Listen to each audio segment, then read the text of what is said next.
Can you believe a single battle could change the fate of all Europe?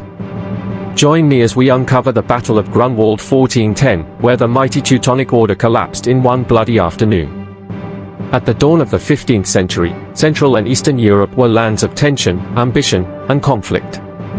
In the Baltic region, the Teutonic Order, warriors in white cloaks marked with black crosses, had risen to build a mighty military religious state.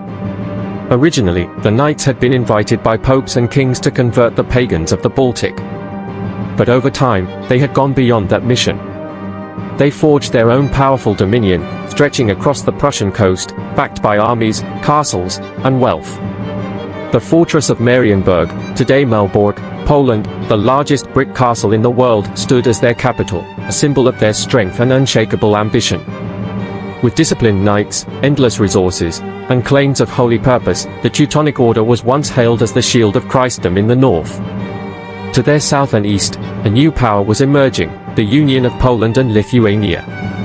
In 1386, through the marriage of Queen Jadwiga of Poland and Grand Duke Jagiełło of Lithuania, who took the name Władysław II Jagiełło as King of Poland, the two states were bound together.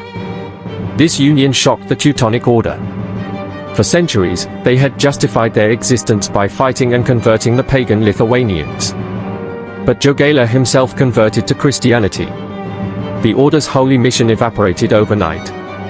Yet instead of retreating, the Teutonic Knights clung to their crusading rhetoric to justify new wars of expansion. Tensions grew. Border skirmishes multiplied. Both sides accused the other of trespass and betrayal. The Teutonic Order used its military might and diplomatic clout to pressure Poland and Lithuania, while the Union was determined to defend its sovereignty and assert its power. Merchants complained of Teutonic taxes strangling trade. Polish and Lithuanian nobles bristled at the arrogance of the white-cloaked knights. Even among the people of Prussia, subjects of the Order, resentment simmered under the weight of exploitation. The Grand Master of the Teutonic Order, Ulrich von Jungingen, was a man of steel will, but also of pride and overconfidence. He believed his knights could crush any enemy. On the other side stood Władysław Jagiełło, King of Poland, and Vytautas the Great, Grand Duke of Lithuania, patient, cunning leaders, skilled at rallying diverse peoples under one banner. Both sides knew the truth, the quarrels had outgrown border raids. What loomed was not a skirmish, but a decisive clash that would determine the balance of power in Eastern Europe. By the summer of 1410, preparations reached a scale Europe had rarely seen. Tens of thousands of knights, infantry, and archers gathered. From Marienburg, the Teutonic banner spread like a storm across Prussia. From Krakow and Vilnius, the White Eagle of Poland and the Horsemen of Lithuania rode north. A storm of steel and blood was rising.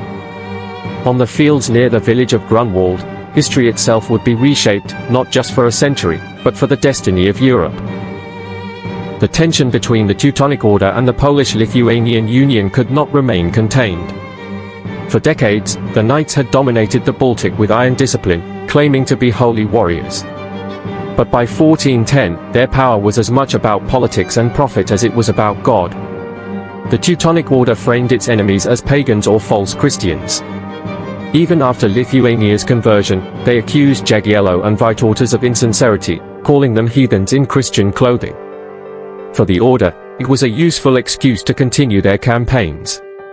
For Poland and Lithuania, it was an insult and a direct threat. Pamphlets spread across Europe, painting Jagiełło as a traitor to the faith and William as Christ's chosen defender. But these accusations rang hollow to many. After all, who were the true aggressors, the king who converted his people, or the knights who burned villages and taxed merchants in the name of God? Jagiełło and Vytautas worked tirelessly to secure allies. Messages were sent to Hungary, Bohemia, and even distant courts. Few would commit troops, but many offered sympathy. The Teutonic Order, too, sought support. They had powerful friends among German princes and enjoyed the respect of the Pope. Europe watched closely. Everyone knew that war between these giants would reshape the continent. By early summer, both sides called their banners. The scale was astonishing. Chroniclers describe one of the largest armies of the Middle Ages gathering in the Polish heartlands. From Poland came nobles with their retinues, clad in chainmail and plate, bearing the White Eagle on crimson banners. From Lithuania came horsemen hardened by steppe warfare, swift and deadly with bows and lances. Vytautas also brought contingents from Ruthenia, Tartars from the steppes, and even mercenaries eager for coin and plunder. The Teutonic Order matched them with equal splendor. Knights in gleaming armor rode under banners of black crosses. They were supported by German mercenaries, crusading volunteers from across Europe, and disciplined Prussian infantry. Their reputation alone was enough to strike fear. To fight the Teutonic Order was to fight a machine built for war. In June 1410, the great host of Poland and Lithuania began its march northward. Villages entered to watch the endless columns of men and horses. The rumble of hooves shook the earth. Priests marched among them, holding aloft crosses and icons, blessing the soldiers. Songs of war echoed through the fields. The Teutonic Order, learning of this movement, prepared to meet them. Ulrich von Jungingen vowed not to hide behind castle walls. He would meet the enemy in open battle and crush them in one stroke. He sent word across his dominion, summoning every knight who could bear arms. Both sides knew this was more than a war for land. It was a war of identity, of survival, of destiny. If the Teutonic Knights triumphed, their dominance over the Baltic would be unshakable. Poland and Lithuania would be broken. If the union prevailed, the myth of Teutonic invincibility would shatter forever. By July, the two armies moved closer, shadows converging. Scouts reported enemy banners on the horizon. Villages burned in their wake. The people of Prussia trembled, knowing their land would become the stage for catastrophe. The storm could no longer be delayed. Both sides marched toward Grunwald, where tens of thousands of warriors would decide the fate of nations. The summer of 1410 turned the roads of Central Europe into rivers of men, horses, banners, and steel. Chroniclers describe endless columns stretching across the horizon, an ocean of warriors converging on destiny. From Krakow and across the Polish plains came nobles and their retinues, banners fluttering in the wind. Each contingent carried its own coat of arms, griffins, lions, eagles, dragons, a kaleidoscope of medieval heraldry. The heart of the Polish army was its heavy cavalry, armored knights, and retainers whose charge could smash through walls of men. Behind them marched infantry with spears and crossbows, townsmen called to arms, and peasants eager to defend their homeland. Priests walked among them, chanting hymns, blessing each banner before the march. Women and children lined the roads, pressing bread, cheese, and water into the hands of soldiers. "Fight well," they whispered, "for Poland, for God." From the east came Grand Duke Vytautas with his Lithuanians. They were a different breed, fierce horsemen, lighter armored, accustomed to the fast, swirling battles of the steppes. They brought with them Ruthenian auxiliaries, orthodox banners bearing saints in shining gold. Among them rode Tatar allies, Muslim horse archers who fought not for faith but for loyalty to Vytautas. Their curved sabers glinted in the sun, their arrows flew with deadly speed. This was not just one army, but many nations marching as one: Poles, Lithuanians, Ruthenians, Czechs, Hungarians, Tartars, an alliance of peoples united against a single enemy. Meanwhile, from Marienburg and every castle of the order, the Teutonic Knights gathered. Clad in white cloaks with black crosses, their discipline was legendary. They rode in tight formations, banners held high, the black cross on white, the Virgin Mary, and the crimson cross of Christendom. Volunteers came from across Germany and even France, eager to earn salvation and glory by fighting pagans, though their enemies were now baptized Christians. Behind them marched infantry with long pikes and crossbows, while wagons carried supplies, siege engines, and provisions. Monks accompanied the host, hearing confessions, reminding each knight that to die in battle was to die as a martyr. As these armies moved, villages emptied, fields were trampled, forests echoed with the rumble of hooves. Farmers fled, leaving behind smoking ruins. Scouts clashed in skirmishes, small groups of riders testing the enemy's resolve. Each report carried back to camp tightened the nerves. The enemy was fast, determined, and closer every day. By mid-July, both armies maneuvered through the lands of Prussia. Jagiełło and Vytautas sought to force the Teutonic Knights into battle on ground of their choosing. Ulrich von Jungingen, proud and uncompromising, vowed to meet them head-on. Neither side would back down. Tens of thousands now marched within a day's ride of one another. The heat of summer pressed down, tempers flared, prayers grew louder. Everywhere, men whispered the same thought: the battle will come tomorrow. And so the stage was set. On the fields near the villages of Grunwald and Tannenberg, the greatest battle of medieval Europe was about to begin. Dawn broke over the Prussian countryside on the 15th of July 1410. Mist clung to the fields near the villages of Grunwald and Tannenberg, where tens of thousands of men and horses stirred restlessly. The world seemed to hold its breath. The ground was a broad plain, broken by gentle rises and patches of forest. The summer sun would soon blaze down, turning the air heavy with heat. To the west, the banners of Poland and Lithuania unfurled in the morning wind. To the east, the black crosses of the Teutonic Order shimmered above an iron wall of knights. Between them stretched a wide expanse of open ground, the killing field. Villagers peered from distant huts, knowing that by nightfall their land would be soaked in blood. Crows circled overhead, as though they too sensed the feast to come. King Władysław Jagiełło commanded from a wooded hill, calm and deliberate. He was no reckless warrior, he was patient, calculating. Below him, banners assembled, Polish knights in shining armor, Lithuanian cavalry, Ruthenian footmen, and Tatar horse archers. Vytautas the Great rode tirelessly among them, rallying the men, his voice carrying across the ranks. Each banner formed its place in the vast formation. The red and white eagle of Poland stood at the center, flanked by Lithuanian horsemen and allies. Priests raised crucifixes and icons, chanting prayers. The men struck their shields with weapons, sending waves of thunder across the field. Across the plain, Grand Master Ulrich von Jungingen donned his white cloak with its stark black cross. Around him stood the elite of Christendom's warriors, noble knights from Germany, France, and beyond, all bound by vows of faith and steel. The Teutonic army was smaller, perhaps 20,000 strong, but it radiated discipline.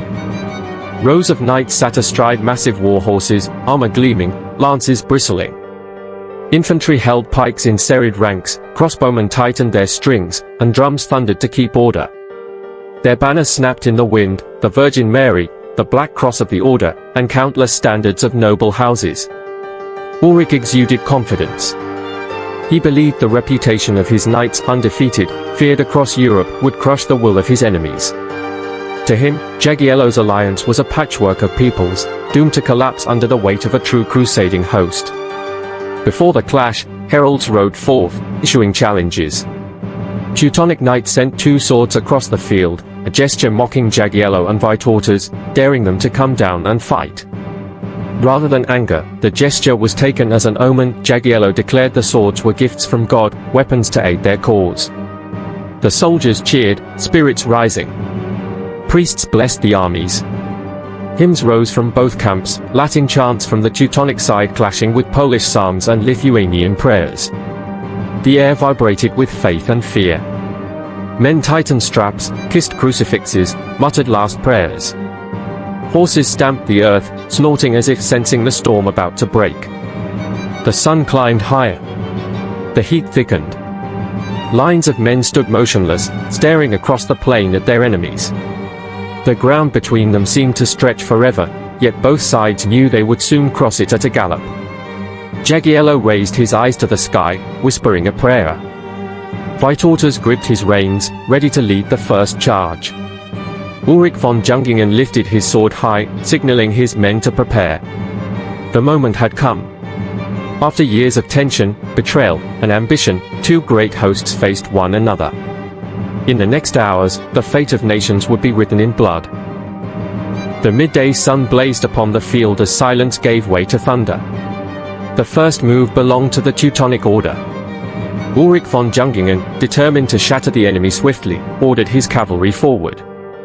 Knights in white cloaks lowered their lances. War horses snorted, pawing the ground. Then, with a blast of horns, the Teutonic heavy cavalry surged forward.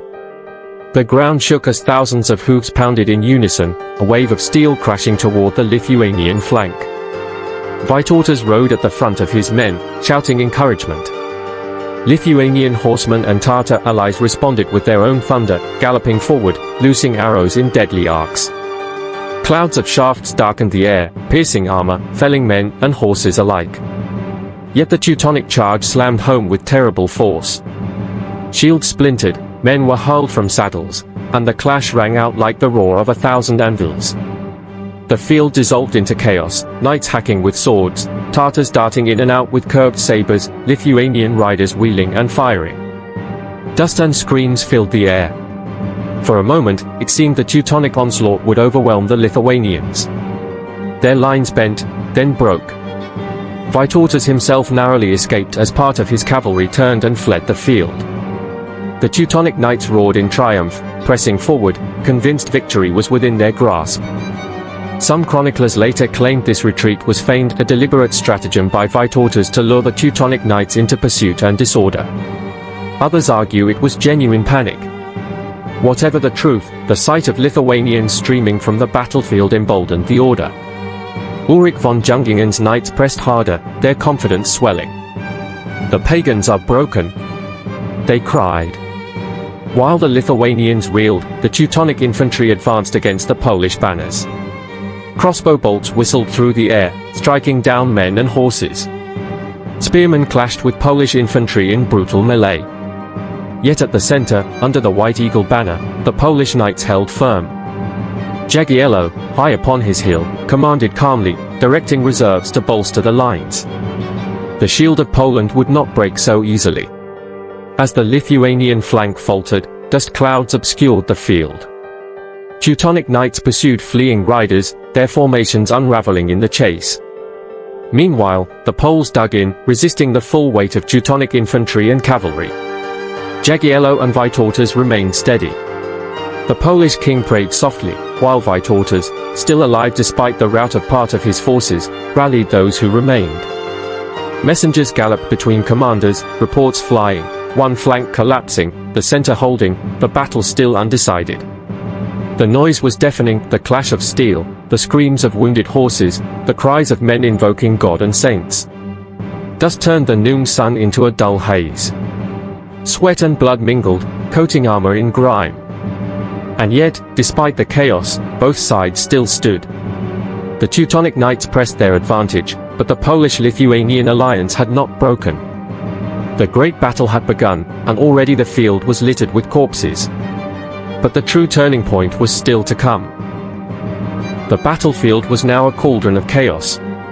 Dust rose in choking clouds, banners dipped and swayed, and the clash of steel drowned out prayers. The Teutonic Order, believing victory was close, pressed harder. Yet what looked like triumph was beginning to unravel. On the eastern flank, the Lithuanian retreat that seemed like a rout began to turn.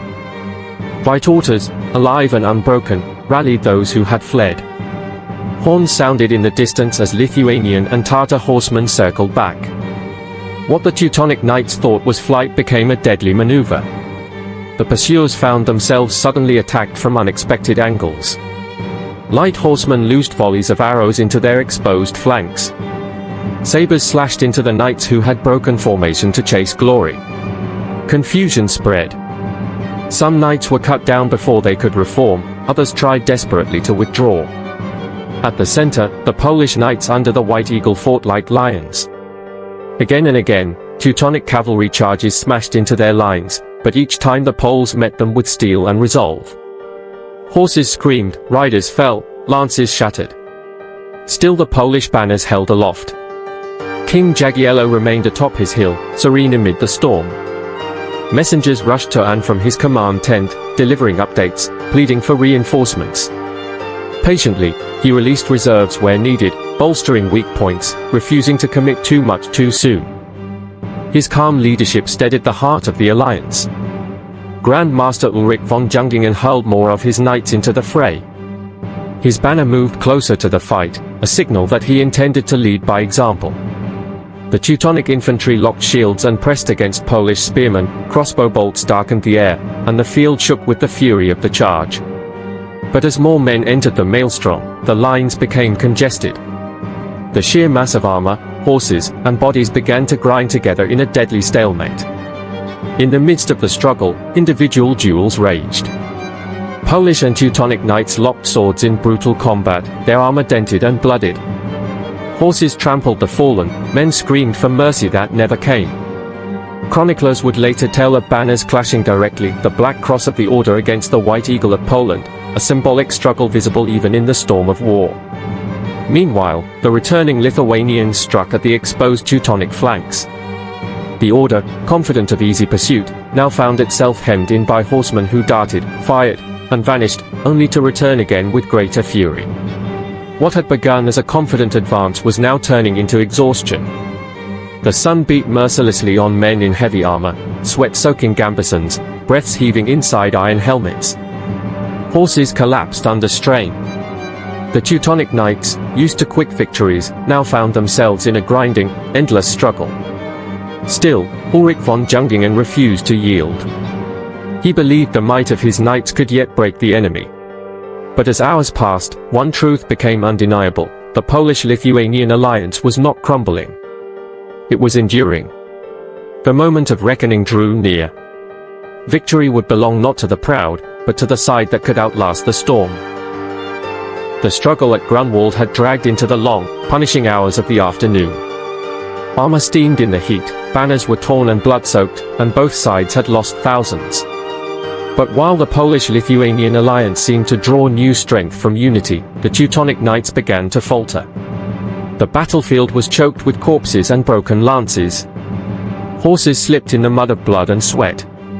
The once proud formations of the Teutonic Order lost their sharpness. What had begun as disciplined charges was now a grinding melee.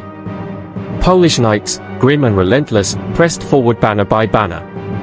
Lithuanians and Tatars struck at the flanks, loosing arrows into exhausted enemies. Ruthenian footmen pushed with spears, step by step driving the order back. The knights, famed across Europe for their iron discipline, now found themselves hemmed in, their charges blunted, their numbers dwindling. Sensing the danger, Ulrich von Jungingen made a fateful choice. Refusing to retreat or regroup, he donned his white cloak and rode directly into battle. His presence, visible to all, was meant to rally his knights, to show them that their master fought beside them. "Forward! For Christ and the Order!" he cried, as he plunged into the heart of the melee. Around him, the elite of the Teutonic Order gathered, their black cross banners still held high. For a moment, their charge cut through the chaos, driving back Polish knights and sowing fear. But the alliance surged to meet them. Vytautas led Lithuanians in a furious counterattack. Polish knights formed walls of steel, refusing to yield. Ulrich fought at the very front, his sword rising and falling, his cloak stained red. In the chaos, Ulrich was surrounded. Chronicles differ, some say he was dragged from his horse, others that he was pierced by multiple spears. What is certain is that he fell, cut down in the thick of battle. His banner collapsed with him. A cry spread through the Teutonic ranks: "The Grand Master is dead!" What had been stubborn resistance turned to panic. Knights who had fought with ferocity now wavered. Some tried to flee, others fought on desperately, but the unity of the order shattered in an instant. The Polish and Lithuanian forces pressed their advantage mercilessly. Jagiełło committed his final reserves, unleashing fresh troops into the exhausted enemy. Lithuanian horsemen harried from the sides, Tatars loosed their last volleys, and Polish heavy cavalry charged once more. The Teutonic lines buckled, broke, and finally collapsed. Knights cast aside banners to escape, infantry scattered in terror, and the once mighty crusading army dissolved into a rout. By late afternoon, the field of Grunwald belonged to Poland and Lithuania. The Teutonic Order, invincible for generations, lay broken. As the last resistance crumbled, the victors stood amidst carnage. Ulrich von Jungingen lay dead, his once proud cloak soaked in mud and blood. Thousands of Teutonic knights and soldiers littered the field. The survivors fled toward Marienburg, carrying with them the bitter truth: their order had been humbled, their myth of invincibility destroyed. The Black Cross had fallen. The power of the Teutonic Knights would never be the same again. The sun was low when silence finally descended over the fields of Grunwald. What had begun as a morning of prayers and banners had ended in a plain littered with corpses, shattered weapons, and broken dreams. The Teutonic Order, once the terror of the Baltic, lay defeated. The field was a graveyard. Thousands of knights and foot soldiers of the order lay dead, including Grand Master Ulrich von Jungingen, the marshal, and many of their commanders. The flower of Teutonic chivalry had been cut down in a single day. The Polish-Lithuanian alliance too had paid dearly. The fallen lay in great heaps, both noble and common alike. Yet among the living, there was triumph. The white eagle of Poland and the horse banners of Lithuania still flew high over the field. Vytautas and Jagiełło had achieved what many thought impossible, the breaking of the Teutonic myth of invincibility. The victors advanced toward Marienburg, the great brick fortress of the order. But despite the catastrophic defeat, the castle held. The Teutonic survivors, rallied behind its walls, endured the siege until winter forced Jagiełło and Vytautas to withdraw. The order was blooded, but not annihilated. Yet the balance of power had changed forever. Never again would the Teutonic Knights dominate Eastern Europe as they once had. In the years that followed, the Teutonic Order's power withered. They remained a force, but their aura of holy invincibility was gone. Polish and Lithuanian influence grew stronger, shaping the destiny of Central Europe. Over time, the order dwindled into political irrelevance, its once great castles reduced to relics of a bygone age. The victory at Grunwald became a cornerstone of Polish and Lithuanian identity, a reminder of unity, courage, and defiance against overwhelming odds. Songs, chronicles, and legends immortalized the day when a crusading empire was humbled. But history invites speculation. What if the battle had gone differently? What if the Lithuanian retreat had been real, and Vytautas had not returned? The Teutonic Knights might have crushed the flank, rolled up the Polish center, and destroyed the Union army. Poland and Lithuania could have fallen under Teutonic domination. What if Ulrich von Jungingen had survived and rallied his men? Perhaps the order would have held the field, preserving its supremacy for another generation. What if Jagiełło and Vytautas had quarreled instead of uniting? The divided armies would have stood no chance against the disciplined crusading host. Had any of these moments shifted, the map of Europe might look utterly different. The Teutonic Knights might have carved an empire stretching deep into Poland and beyond, while the union of Poland-Lithuania might have withered before its golden age began. Instead, the victory at Grunwald echoed through centuries. It marked the rise of Poland and Lithuania as major powers, and the slow decline of the Teutonic Knights. It was remembered not only as a military triumph, but as a symbol of resistance to arrogance and oppression. The battlefield itself became sacred ground, where generations would recall the courage of those who fought and the destiny forged in that single day of steel and fire. On the 15th of July 1410, on the fields of Grunwald, the fate of nations turned. The Black Cross of the Teutonic Order fell, and a new balance of power was born in Europe. The Battle of Grunwald shows us how ambition, unity, and even fate can collide to shape the destiny of nations. What do you think? If the Teutonic Knights had triumphed, would Eastern Europe and perhaps the whole continent be completely different today? And now, tell us in the comments. Which great battle should we cover next?